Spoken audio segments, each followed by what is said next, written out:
Welcome to another episode of the Federal Newswire Lunch Hour Podcast with your host, Andrew Langer.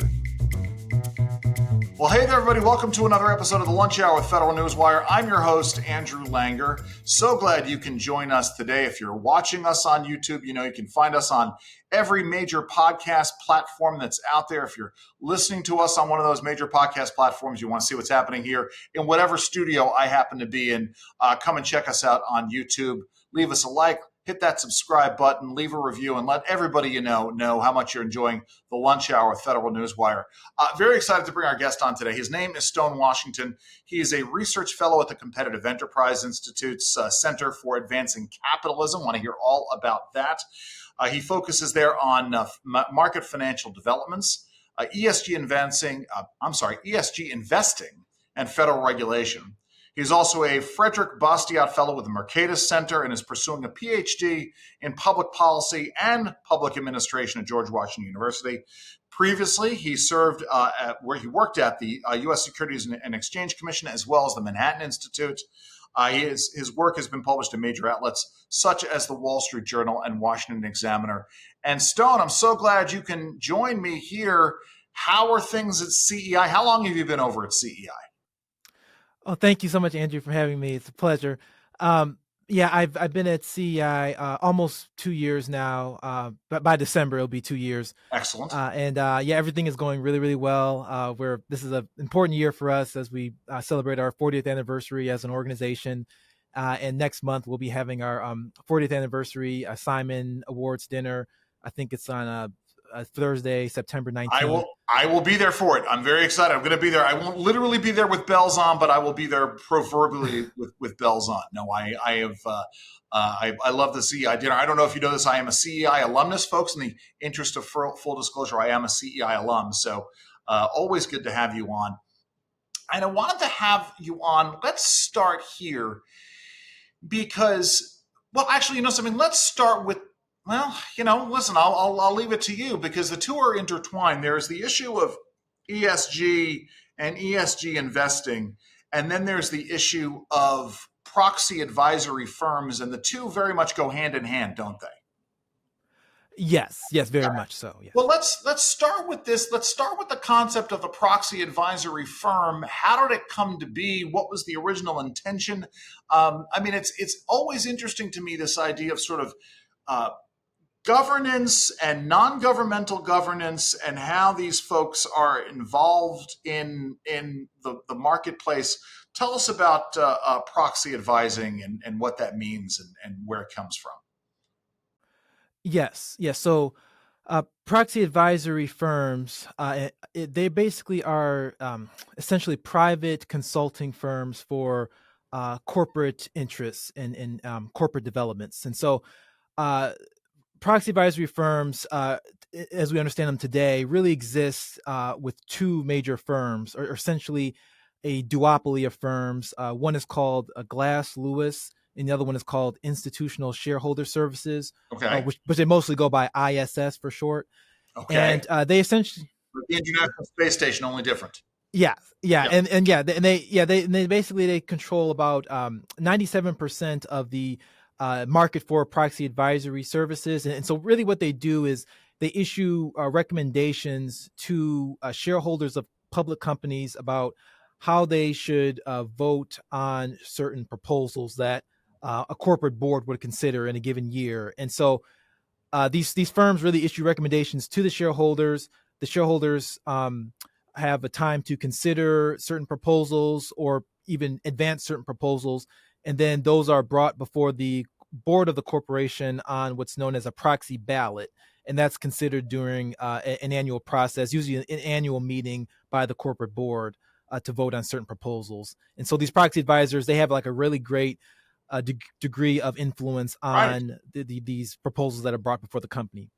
Well, it's interesting to me, right? Because obviously anytime we get down to where you have two firms that are sort of competing against each other, that doesn't really mean that there's a whole heck of a lot of choice. How do the firms differentiate from one another? How does an organization decide which firm they're going with?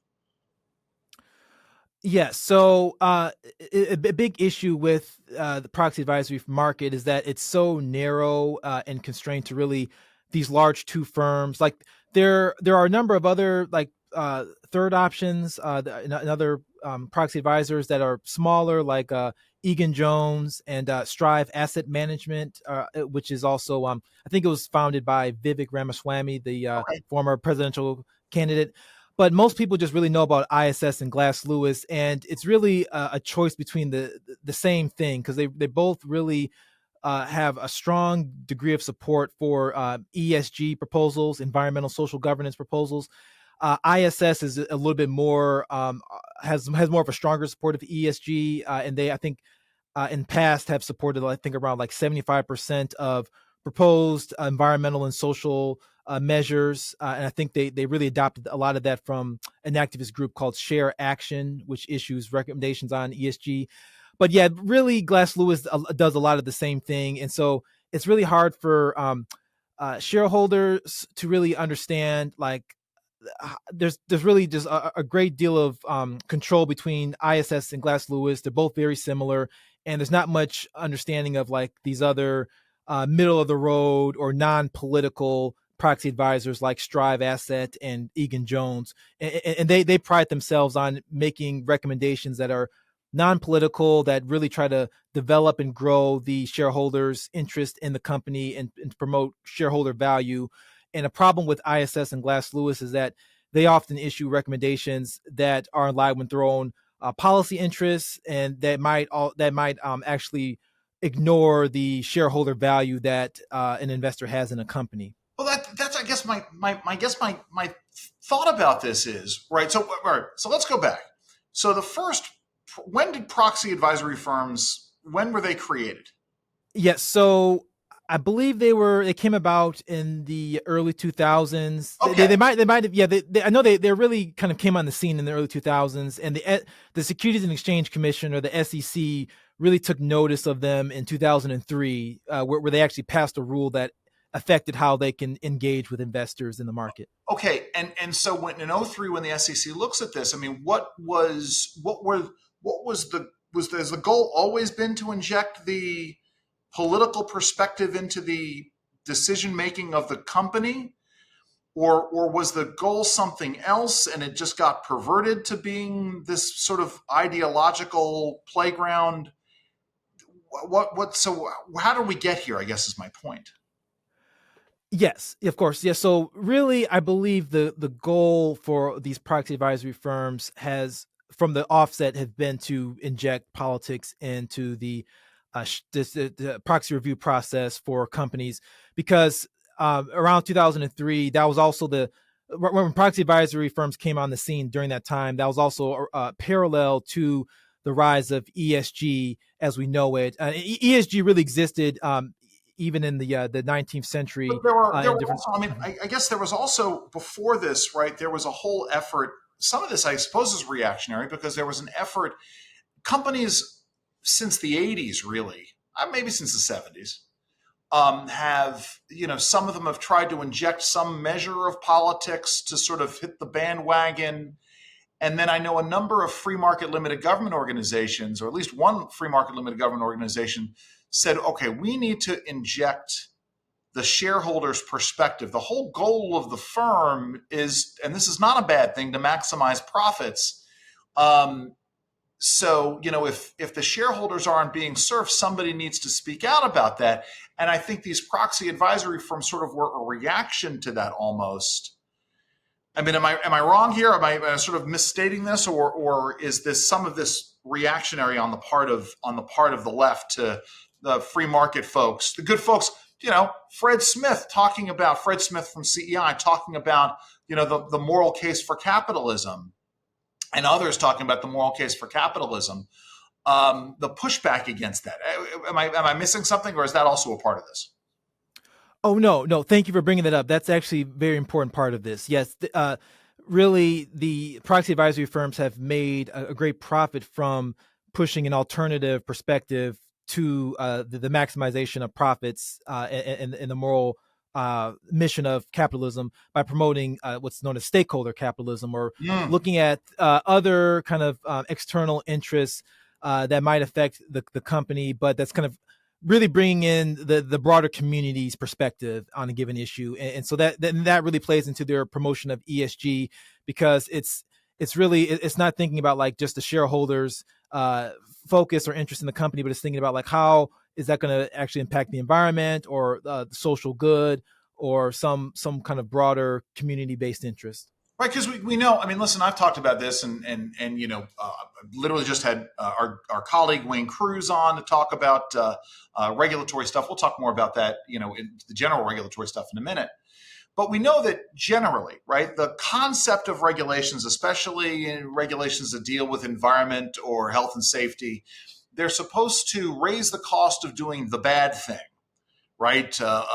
Dumping waste, whatever, creating the externalities or what have you, so that it makes more financial sense, economic sense for the firm to comply with the regulation than to do whatever the bad thing is.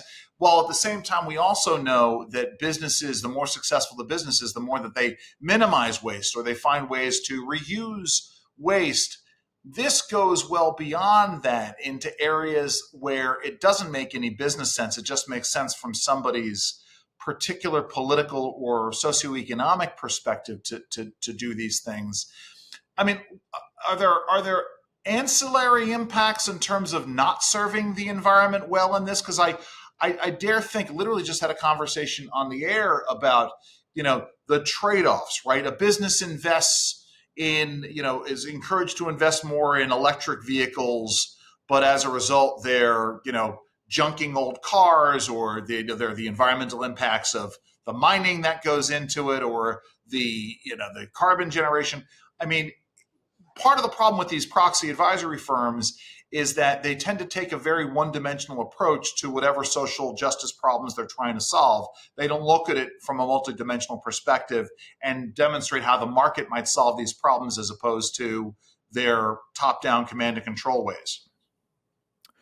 Yes, that's correct. Yeah, they look at it very much from a narrow perspective, and there's actually another issue that the SEC has seemed to overlook with proxy advisory firms. So they, I know we haven't really gotten to the regulatory matter, but I just want to mention that Talk about the SEC has passed a measure, I believe it was in 2020, that requires proxy advisory firms to disclose any conflict of interest that they have with, or that they might have. They have to disclose that to their clients. Right. One of the major conflicts that I've perceived from these firms is that they issue supposedly like objective recommendations to their clients and to the shareholders that they serve. But the conflict is that they also push ESG products that are aligned with the recommendations that they issue. So it seems like they have like a financial incentive to kind of promote recommendations that are aligned with adopting ESG proposals, while also selling like certain ESG products. And some of these products might be like a proxy season review of different ESG matters that are being considered. Sure. In other countries, and they have it based on region in different countries. But the kind of the end result is that really they're incentivized to promote an adoption of ESG policies at certain companies, while also promoting their own products at the same time. And the SEC really they haven't called that as a conflict of interest, but I've kind of perceived that as being a potential conflict. It's funny because I spent a lot of time, not that you need to comment on this, but spending a lot of time talking about Marxist dialectic in recent weeks on the air. And I don't know how familiar you are with Marxism or dialectic or dialectical Hegelianism or whatever, but the idea of, in dialectic is that you create the problem, or you underscore the problem, you exacerbate the problem, and then you make socialism or whatever flavor of Marxism the answer to that problem. I mean, that's essentially what we're talking about here. So you say there's problem X, and here is how we're going to exacerbate problem X, and the answer to problem X is, well, you need X product from whatever firm this is. So ultimately, it's the shareholders are not being served in almost a triple whammy by overstating the problem that's out there, by being forced to spend resources on whatever this answer is, and then to divert further resources by whatever the answer of that answer is. I mean, that really is. It's almost like, some tick burrowing in, or a leech, very much is a leech, sort of latching on and sucking the blood out of the enterprise, isn't it?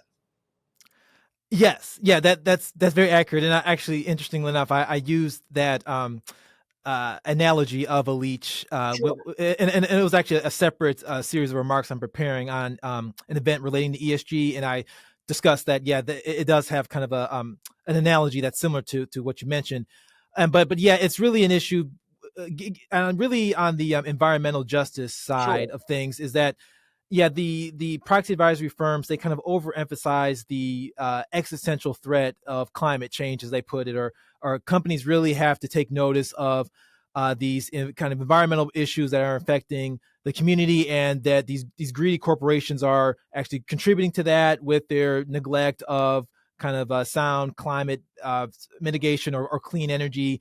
And so they kind of use that as a basis, as you mentioned, like the thesis, antithesis, the synthesis of the Hegelian dialectic. They Right. use the issue of climate change kind of as the problem. They come in with what would be the antithesis to that, which is kind of companies adopting like climate mitigation strategies, like greenhouse gas disclosures, cutting back on certain fossil fuel products and other things like that. And so that's kind of counteracting the issue. And then the synthesis, the solution, is this kind of adopting the Glass-Lewis or ISS's presented recommendations, and even going a step further, adopting their products to combat these issues affecting the climate. And so, yeah, like you mentioned, it's like a Hegelian dialectic, and they kind of just bring in a lot of companies to kind of buy into their overarching message, which is kind of trying to hit at climate change as an Sure. existential threat. I mean, it really is. I mean, it's so funny because we talk about the other side of it, which is many years ago, I was involved when when the left was starting to push the environmental justice movement, and I read a great book called "The Promise and Peril of Environmental Justice," in which the author started to down this road, was very much in favor of environmental justice, and then turned around and was like, well, something, there are some real problems here. One of the things that I noticed, as we're talking about this, right? And it gets into something that, again, you guys at CEI I've discussed in my regulatory work, is the issue of comparative risk assessment, right? This idea of, we do a very bad job at this, which is, let's say that you are a chemical plant and or you're a chemical company and you want to create a new plant in a poor community. And the environmental justice crowd comes at you and says, no, you can't site this plant here because the risk of cancer from exposure to the pollution from this plant is going to double from 1 in 100,000 to 2 in 100,000, or from 2 in 100,000 to 4 in 100,000. Whereas, on the other hand, if you start giving people jobs and a steady income, and they have access to healthcare, and they have access to better quality food, you're not actually doubling the risk of cancer. You're cutting it in half. And yet the environmental justice crowd doesn't want to look at that at all. This also gets into the moral case for capitalism, doesn't it? Yes, that's a very good point. Yeah, it does. It's really, it's just the fact that these environmental justice activists, they just kind of look at certain practices that they perceive to be kind of detrimental to public health, and they tie that into the existential threat of climate change. But they don't really kind of look at the point that you mentioned, being like, if people just had greater access to resources, had a better standard of living through the jobs that they would be able to have that can produce that, it would kind of just undermine whatever climate issue that they're focusing on. But they just have kind of more of a narrow one set approach to just kind of mitigating climate change, using companies as vehicles to kind of advance this kind of climate change mitigation strategy. And this is kind of just more of an issue in the 21st century, but Sure. kind of even back in like the 20th century, we had like a precursor to ESG called corporate social Oh responsibility, yes, and then CSR. also, Absolutely. yeah, yeah. You saw that there's kind of like early developments of this kind of conscientious capitalism, or capitalism that looks that kind of ignores what kind of Milton Friedman said was the moral basis for capitalism, which is to kind of maximize profits for the shareholders. They looked away from that and said, no, companies should do more than just kind of maximizing profits. They should look at more of just developing a better environment for the communities that are being impacted by their commercial activities, and even maybe forgo certain commercial activities in order to ensure environmental justice, or to better or kind of clean out certain aspects that are affecting the environment. And so that's kind of really developed into what we have today. But we saw earlier aspects of that in the 20th century with certain philanthropists. I think like Andrew Carnegie Sure. and certain titans of industry actually kind of bought onto that corporate social responsibility. And that's really just developed or snowballed into ESG today. Well, I mean, and that's the great thing about CEI, the Competitive Enterprise Institute, is that, they unabashedly in favor of capitalism and talking about these things. Again, I'm not sure how much you got to know Fred Smith before Fred's illnesses, took hand, I should say. But this was always something that Fred was talking about. It goes. It goes into all aspects of the work that CEI has done over the years. From the work that you're doing, the work that Wayne does, to the work that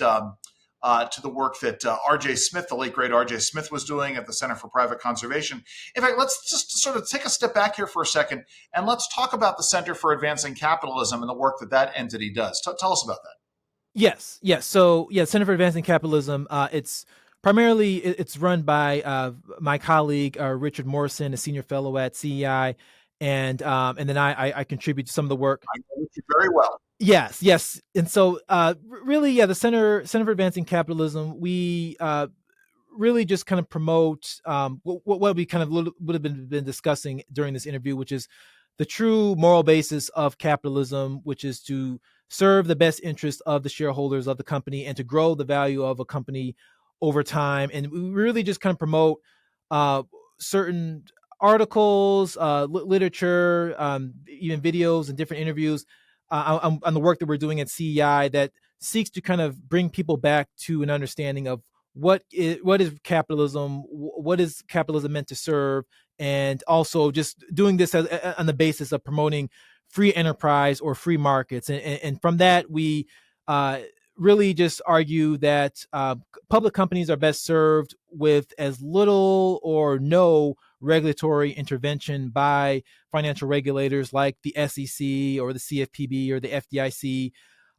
We promote kind of evidence-based research that shows a lot of the flourishing of companies comes about when there's as little or no regulatory involvement from these financial regulators. Sure. And from that, you can really ensure that we have a free market capitalist system that our founding fathers wanted and has preserved a great deal of American flourishing over more than 200 years. And so we really just kind of promote that through blog posts, op-eds, interviews, and other things like that. It's interesting because I know from my own regulatory work that for every dollar in direct regulatory costs, folks have theorized that there is a $19 multiplier in lost opportunity cost, right? So, you divert the capital expenditures for whatever reason, and there's a $19 multiplier out there. So it's not really that we have a $3 trillion regulatory state, or as Wayne would say, what are we at with Wayne? It's a $2.5 trillion regulatory state, whatever it is. We're never supposed to do math on the air,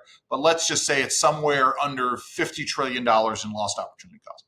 So when it comes to these proxy advisory firms, right, there's the direct cost, right, how much they make from the services, I'm using air quotes for those of you listening, the service that they provide. But then it's also when they change the corporate environment and shareholder value is not maximized. Do we have any estimates as to how much is lost there? How much opportunity is lost as a result of that? Oh, yes. That's a good question. Yeah, I have to And you may not see know if the they direct don't. answer. It may not be measurable as of yet. But how much are these firms making? Let's start with that. Any idea? Oh yeah. Let's see. I know they're making, they're very profitable. They're making quite a Sure. bit of money. Just trying to remember how. It's okay, I Stone. don't I mean, remember offhand. no, I know. but I mean, it's a lot of money, and then that gets translated into the policies that these businesses are doing. I mean, maybe that's if we don't know the answer, maybe we need to know the answer to that, because obviously they want to have an impact, so they're pushing these companies. I mean, let's talk about this in terms of the specific examples of when these companies go awry, especially in things like the name of trying to deal with climate change. What kinds of decisions are being made? What are some of the more egregious decisions that are being made that aren't being done in the interests of the shareholders?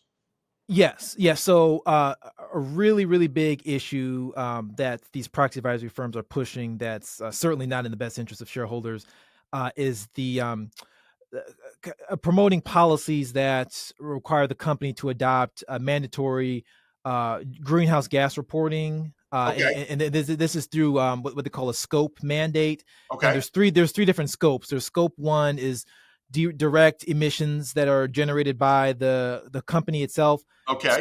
Scope two is purchased emissions, so usually like purchased electricity for the company to kind of conduct its activities.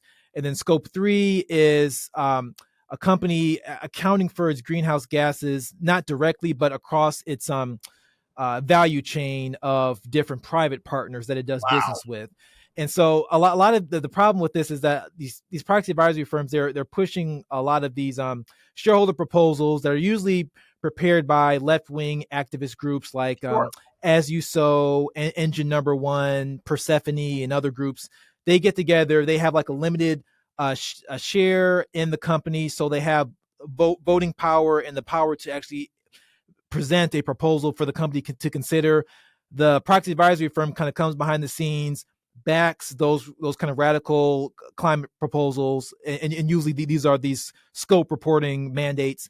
And then they kind of push that onto the regular shareholders to say that you should kind of get on the bandwagon with this and support this.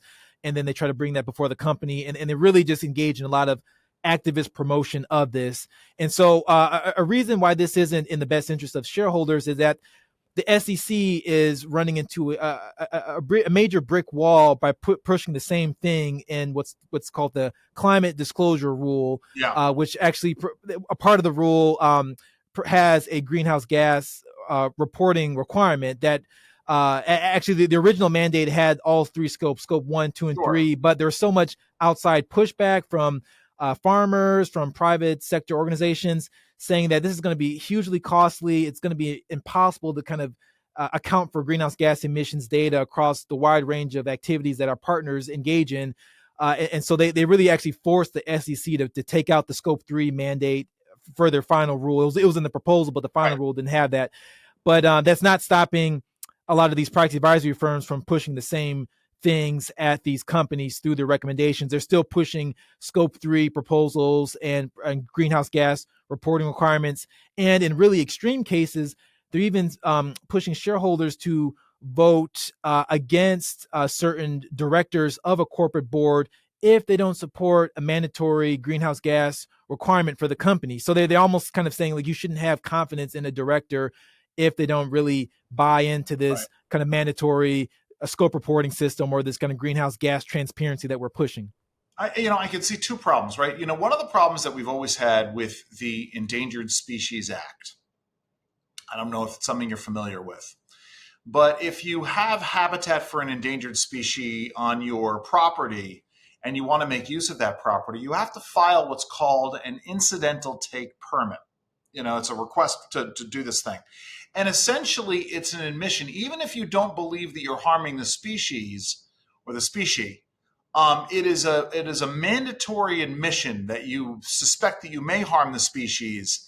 And of course, it then puts the burden on you to demonstrate why you're not. And then the government says, well, obviously, we're not going to give you an incidental take permit because you're going to be harming this endangered species. Here we have a situation in which you may not think that climate change is man-made, that man is the primary driver of this, that it is the existential threat that the left claims it is, and yet the pushing this idea that you have to disclose these things that you don't believe is a problem and you don't believe is a cost, that's a pretty, that's almost Orwellian in nature here, setting aside all of the economic issues, but the political psychological cost is very real, isn't it? Oh no, that's a perfect assessment. Very Thanks. astute of you to mention that, because that's a huge issue with the proxy advisory's promotions of scope greenhouse gas reporting mandates, and also the SEC's climate disclosure rule. Yeah, it sets up these companies to be kind of the villain, or the kind of the kind of evil company that's just polluting without any disregard to the broader environment. And basically, it really starts on the false premise that companies really they have to kind of admit to the fact that they're kind of advancing the bad problems of climate change, that they're really through their activities they're kind of making climate change more of an aggravating problem that's affecting the environment. And through that, the problem really with the SEC's climate disclosure rule is that it's essentially going to compel speech by public companies, because public companies really just have to essentially admit that they're engaging in these kind of environmentally unsound activities that their green activist class of investors are going to see as something that needs to be corrected, and really the company they might not really have an opinion on climate change, or they might just see climate change science as very speculative, as many people have seen it to be, because it has like a lot of models that might be conflicting, or that might overemphasize the severity of climate change. But that doesn't stop the SEC from compelling these companies to kind of report to their shareholders on how they may be impacting the Earth's climate, but without actually having any like concrete way of knowing.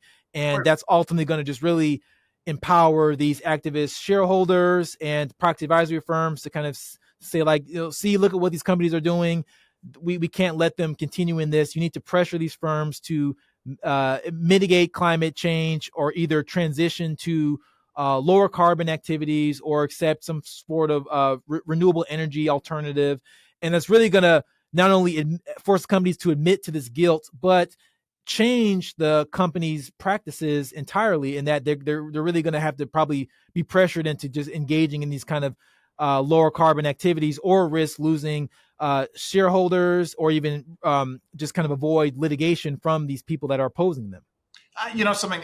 This is never ask a question you don't know the answer to, but I'm going to ask it anyway.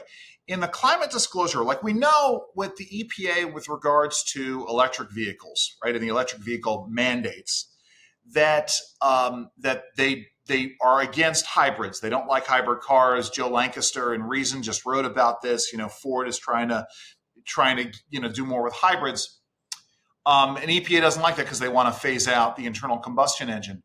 By the same token, is there any talk in any of these sort of climate disclosure rules? Is there any accounting? Is there any allowance given for companies that are buying power from nuclear power or even hydropower, right? Or is it just you have to be sourcing your energy from you have to be sourcing your energy from either wind or solar, right? Is it that granular in terms of this, or do they at least make some allowance for things like nuclear power?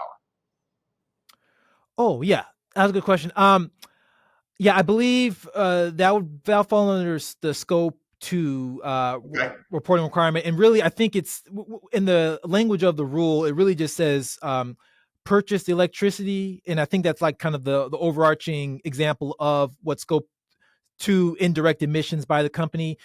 I don't think that the rule explicitly acknowledges like purchased nuclear energy. Sure. And I think that that's kind of like a broader issue with a lot of like federal regulators really being kind of slow to recognizing the potential benefits that nuclear energy can provide. And I've heard at certain energy conferences that there's just a false assumption that nuclear energy is very dirty and it's super dangerous and not really like an actual sustainable means of energy consumption for the company. But that's certainly not true, as a lot of our studies have shown that it's nuclear energy can actually be very clean and beneficial, right, and also promote a far greater reservoir of power compared to just reliance on fossil fuels or especially as intermittent energy sources like wind and solar. So yeah, I think the SEC's rule, it's very narrowly focused on purchased electricity, and I don't think they really acknowledge nuclear energy, and that can be actually problematic. It's one of those things, as I'm fond of saying, Stone, that if you talk to somebody about climate change and they're not talking about nuclear power as an energy source, then you know that their interest in it is political and economic as opposed to environmental, right? And we can get into this. Let's do a deeper dive into you, because you got a very interesting background. And you're doing this work for CEI, but you're also doing work for Mercatus. How did you get involved in this? Where did you grow up? Tell us a little bit about yourself. Yes. So I originally grew up in Grosse Pointe, Michigan. That's a suburb of Detroit, Michigan. Sure. And my I saw the movie. Oh yeah, Grosse Pointe Blank, yeah, yeah. And so and then my family eventually moved to Atlanta, Georgia, about 8 years ago, and I now I live in DC, been living here for about 2 years, and go to school at George Washington University. And as part of my schooling, I got affiliated with the Mercatus Center because they provide certain graduate student fellowships for students who have an interest in political economics, and they have a wide range of different opportunities, fellowship opportunities. And I was able to participate in the Frédéric Bastiat Fellowship, where really just for the past, for the first year, it kind of changed for the 2 years I've been in it. But the first year they had me kind of reading kind of critical literature by mainline economists that are from the school of Adam Smith. So that's like Friedrich Hayek, Elinor Ostrom, Vincent North, and James Buchanan and others. And really just kind of building up our understanding of political economics, of laissez-faire capitalism, and of things of that nature. And then the second year, and what's kind of continuing into what I'm doing now, is writing a chapter for a Mercatus Center book on the essence of polycentricity. And polycentricity really just means multiple decision-making centers in government. Nice. So no one government center consolidates power for themselves. They have to share power amongst other centers, communicate and coordinate with them in order to pass and adopt certain policies that are mutually beneficial. And these centers also are they have separate jurisdictions that are clear and defined.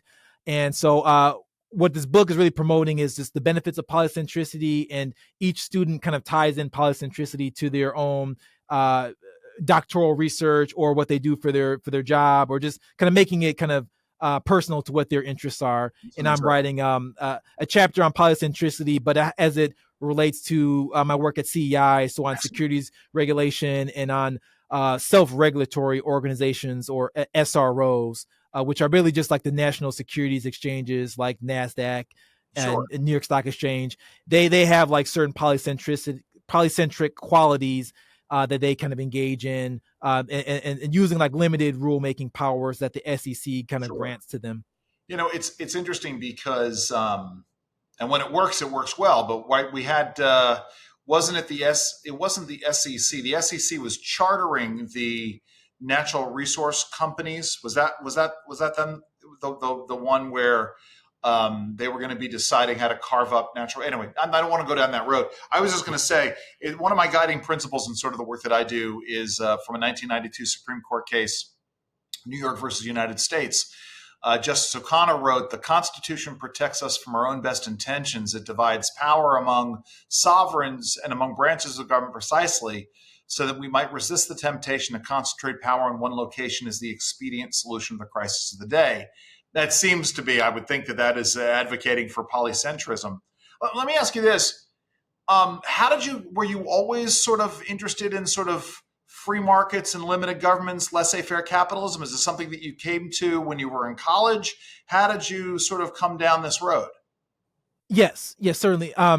So this isn't something that I was interested in high school. This actually came about during my freshman year when I was studying at George Mason University Excellent. here in Fairfax, Virginia. Sure. And I would later, my sophomore year, actually would later transfer to Clemson University. But I do Wow. really relish and appreciate my 1 year that I was at George Mason, because I met perhaps one of the most important influencers and intellectual mentors in my life. And that was Dr. Walter Williams. Oh, yeah. Yes, the famous economist and the longtime professor at GMU. And I was fortunate enough to know him for a number of years, but before he passed away in 2020. Sure. And when I was there, he really just imposed kind of the greatest amount of influence on my understanding of political economics and of laissez-faire capitalism.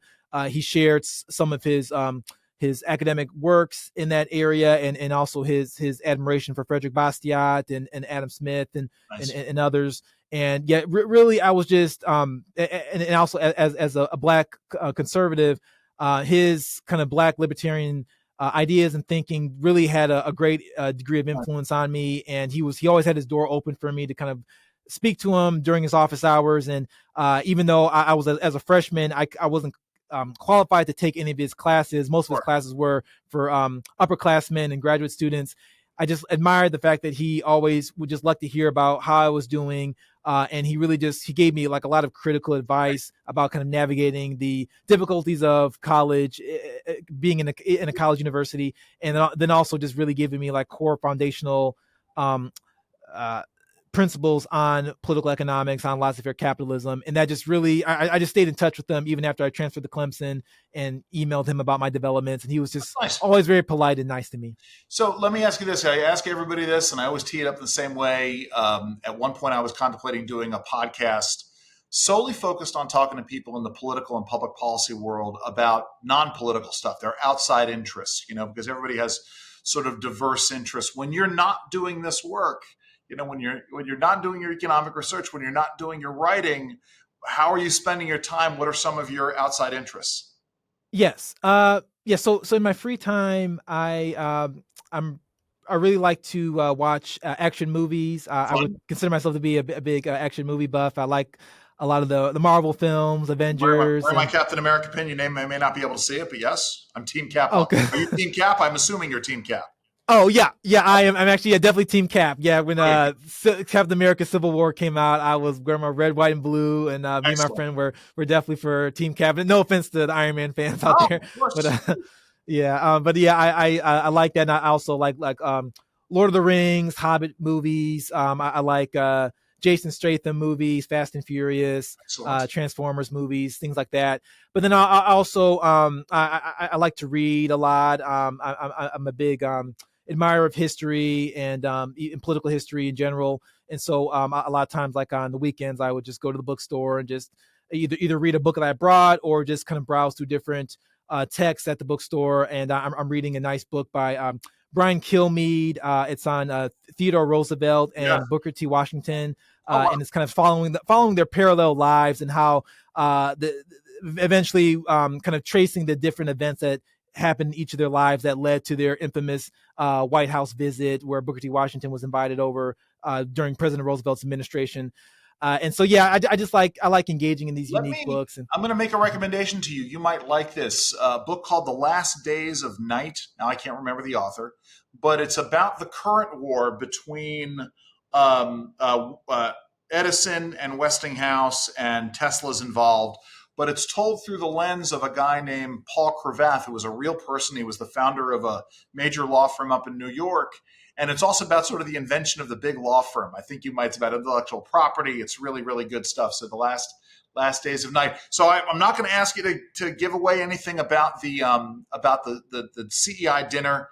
We're going to try to get Kent Lastman on as well if we haven't had him already by the time this comes out. But are you going to be in whatever the movie is for the CEI dinner? Yes. Sadly, I don't think I'm going to be in the movie for this year. I just don't think I made the cut. But I know a lot of my other colleagues are who are better actors than I am. I know they're going to be featured in the movie, and listen, I can guarantee Jessica Malugin is as the mistress of ceremonies at the dinner. I'm excited for this. This is going to be fun. It's going to be a fun night. Yes. Yeah, I'm really looking forward to it. And Jessica will do a really great job emceeing the event. All right. Well, listen, Stone, how do folks find out more about the good work you're doing at CEI and with your fellowship with the Mercatus Center? Yes. So I encourage your audience to go to cei.org, and I'm listed amongst the staff members. But you can really just go to our open market blog, and I try to write as many blog posts as possible, and I hope to have another blog post published within the next 2 or 3 days. But if you go to my page on cei.org, you can see on my blog posts, op-eds, and larger policy research studies. And I even published a study on the climate disclosure rule called Climate Disclosure Spam. But then you can also find me on social media. I'm on Twitter at StoneZone47. Nice. And information about my Mercatus work is on my LinkedIn page. Just looking me up at Stone Washington. I'm on LinkedIn. That's terrific. Listen, I'm looking forward to hanging out with you at the CEI dinner in September. Thank you so very much for joining us today. Thank you so much, Andrew. It's a pleasure. Thanks. This has been another episode of the Lunch Hour with Federal Newswire. If you are listening to us on one of the many fine podcast platforms out there, you can check us out on YouTube. If you're watching us on YouTube, you can listen to us as well. Take us with you and listen to us wherever you want to go. Leave a review, leave a like, subscribe. Please subscribe, and let everybody you know how much you're enjoying the Lunch Hour with Federal Newswire. I'm Andrew Langer. Enjoy the rest of your lunch. This has been the Federal Newswire Lunch Hour Podcast, hosted by Andrew Langer. Check out the Federal Newswire's family of websites, as well as their social media stream.